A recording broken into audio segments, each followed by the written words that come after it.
Alhamdulillahi Rabbil Alameen. As-salatu was-salamu ala khatamin nabiyyin wa ala alihi wa sahbihi ajma'in. Amma ba'd. Fa'udhu billahi minash shaitanir rajim. Bismillahir rahmanir rahim. قال الله تعالى في سورة الكهف: هؤلاء قوم اتخذوا من دونه آلهة لولا يأتون عليهم بسلطان بين فمن أظلم ممن افترى على الله كذبا. Translation: These our people have taken other gods to worship besides him. Why they do not bring for them a clear authority? So who is doing greater evil than him who forges a lie against Allah?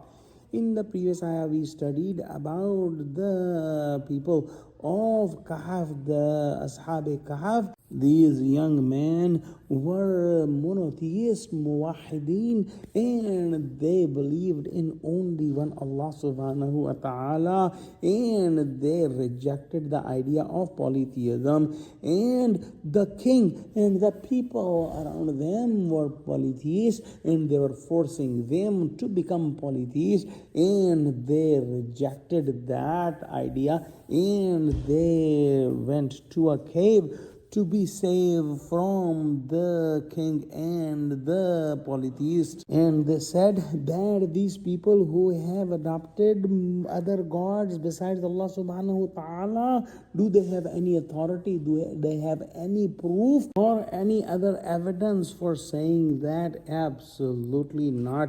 They invented this lie about Allah subhanahu wa ta'ala, and they are forging a lie against Allah subhanahu wa ta'ala. There is no proof for such illogical and irrational thought. Indeed, human heart testifies about oneness of Allah subhanahu wa ta'ala, and that nobody is close to Allah subhanahu wa ta'ala, and He is the only and only Rabb and only God worthy of worship. Those who are forging lie against Allah subhanahu wa ta'ala are doing the highest evil, and they'll have to pay about that. Let's pray Allah subhanahu wa ta'ala give us true understanding of Quran, connect us with the truthful people, make us stand fast on the straight path. Oh Allah, help Muslims. Oh Allah, unite Muslims. Ameen. Wa akhiru da'wana alhamdulillahi rabbil alameen. Wassalamu alaikum wa rahmatullahi wa barakatuhu.